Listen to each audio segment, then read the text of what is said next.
Hello friends, मैं doctor Danish Shabbir आप लोगों के सामने एक नई टॉपिक लेके आया हूँ। इन्वेस्टिगेशन, अनुसंधान। अनुसंधान किसे कहते हैं? तो स्पाइसर के अनुसार the term investigation implies an examination of accounts and records for some special purpose। यानी किसी विशेष उद्देश्यों के लिए खाताओं को जांच कराना अनुसंधान कहलाता है। जांच भी दो तरीके की होती है। एक जांच जो कि रूटीन वे में कराया जाता है। अनुसंधान एक विशेष जांच होता है, इसमें गहन जांच होती है, अच्छे तरीके से जांच की जाती है, क्योंकि इसका पर्पस किसी विशेष उद्देश्य के लिए अच्छे कोई भी ऐसा काम करने के लिए किया जाता है जिसमें पता लगाना।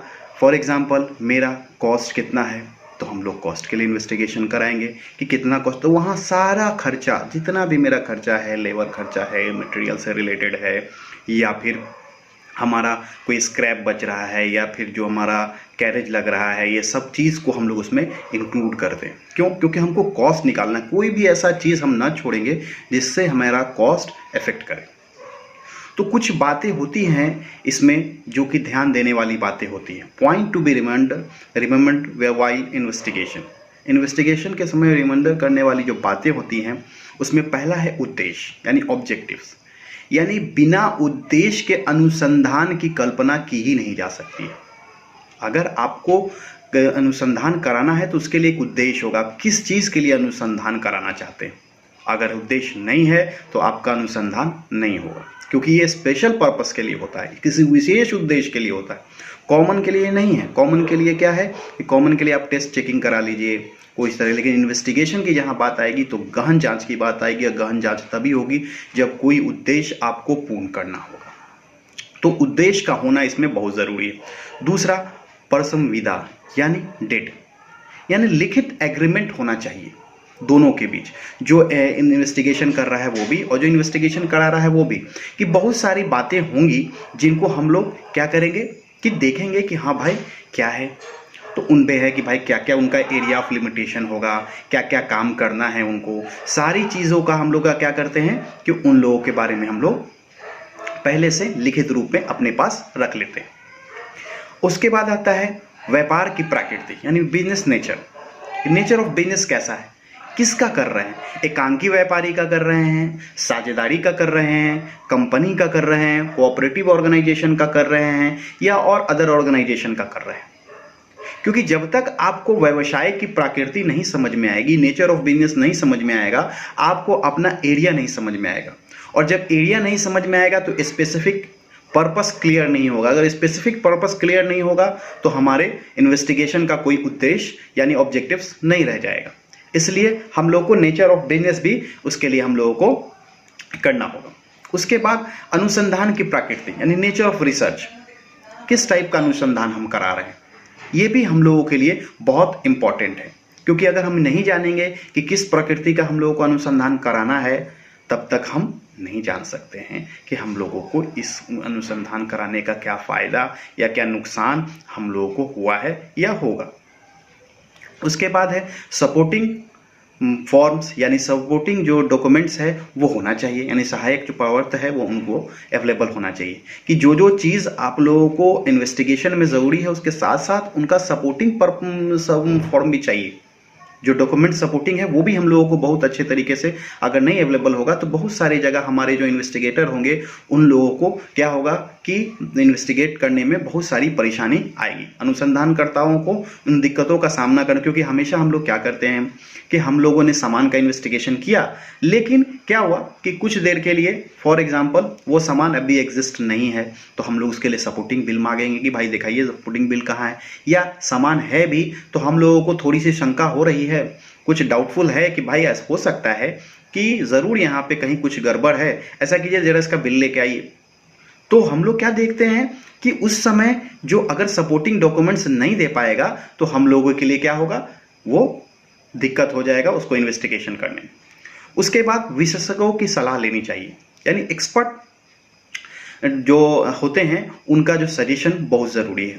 कहीं कहीं अक्सर हम लोग जो हमारे इन्वेस्टिगेटर होते हैं वो कोई कोई पॉइंट पे जाके फंस जाते हैं, वो कोई पॉइंट पे उन लोगों को उलझन हो जाती है, तो वो लोग क्या करते हैं, उस समय एक्सपर्ट की सलाह लेते हैं कि सर इस टाइप का सिचुएशन है, हम क्या करें। तो जो एक्सपर्ट होते हैं वो अपना फीडबैक और अपना सजेशन उनको देते हैं कि इस स्थिति में ये काम किया जाए। जैसे आप लोगों ने सुना होगा कि गार्डने और मर्रे जो दो पार्टनर थे पार्टनरशिप में, उन्होंने क्या किया कि केस कर दिया।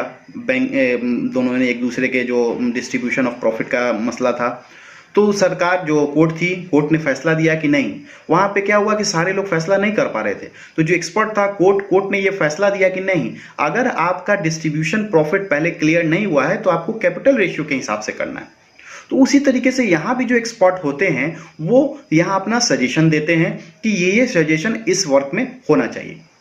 उसके बाद सावधानी बरतनी चाहिए कि केयरफुल हमेशा रहना चाहिए कि कोई भी डॉक्यूमेंट्स हमारा कहीं से भी छूटे नहीं, कोई भी जो मेरा एंट्री है या फिर जो भी पर्पस हमारा किया गया है, बहुत सावधानी पूर्वक ही उस काम को अंजाम देना चाहिए।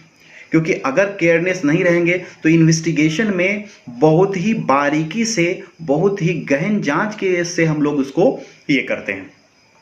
जैसे आप लोग देखे होंगे कि जब पुलिस इंक्वायरी होती है तो इंक्वायरी होती है, लेकिन जब सीबीआई करता है तो वो इन्वेस्टिगेशन करता है, वो गहन जांच करता है। वो छोटे से बाल को भी उठाकर उसका क्या नाम है, उससे उन लोग सैंपल डीएनए सैंपल लगाकर तब फिर एक्सपर्ट करता है। गाड़ी के चक्कों से देखा होगा कि गाड़ी के चक्कों से ले आके आता है, क्या नाम है कि यहाँ पर कौन सी गाड़ी आई थी, नहीं आई थी, प्रेशर पे, दबाव पे, बहुत सारा उन लोगों का जांचने का तरीका है। तो वो एक्सपर्ट जो होते हैं वो पूरी सावधानी बरतते हैं कि इन्वेस्टिगेशन करने में कहीं से कोई दिक्कत ये नहीं हो और कोई भी ऐसा पॉइंट छूट न जाए, इसलिए सावधानी पूर्वक पूरा का पूरा काम करना चाहिए।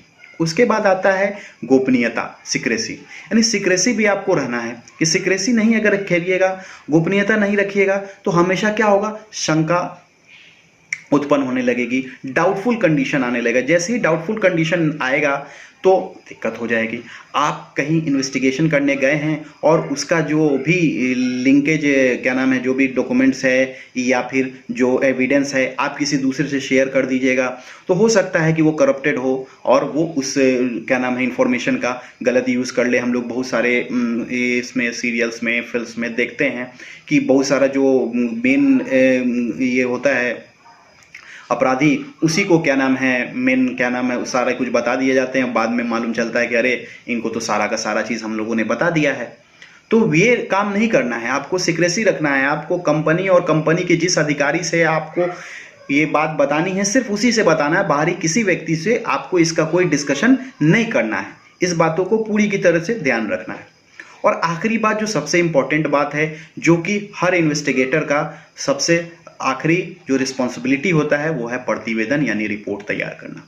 इन सारों बातों को ध्यान में रखते हुए एक विशेष अवधि के लिए यानी एक स्पेसिफिक टाइम दिया जाता है कि उस टाइम के अंतर्गत आपको क्या करना है कि सारा का सारा काम करके, इन्वेस्टिगेट करके, जो भी उसका एरर, फ्रॉड या जो अदर टाइप्स का जो भी एरर से निकलता है या कोई परेशानी आती है या बहुत सारी चीज़ है जो ऐसा आप लोगों को लगता है कि भाई इसमें इम्प्रूवमेंट होना चाहिए या फिर जो भी चीज़ हो, उन लोगों को हम लोग पूरे रिपोर्ट में सबमिट करते हैं ऑन द टाइम, यानी जो टाइम दिया गया उसके अंदर द टाइम। ऐसा नहीं कि बाद में, हम लोगों को समय निर्धारित होता है और विशेष उद्देश्य के कारण हम लोग इन्वेस्टिगेशन कराते हैं। आगे हम नेक्स्ट टॉपिक में इन्वेस्टिगेशन के से होने वाले लाभ और उसके जो क्या कहाँ यूज़ है वो सब बताएंगे। अगर कोई दिक्कत हो इन सबों को समझने में तो मेरे कमेंट सेक्शन में जाके कमेंट कीजिए, मैं इसका जवाब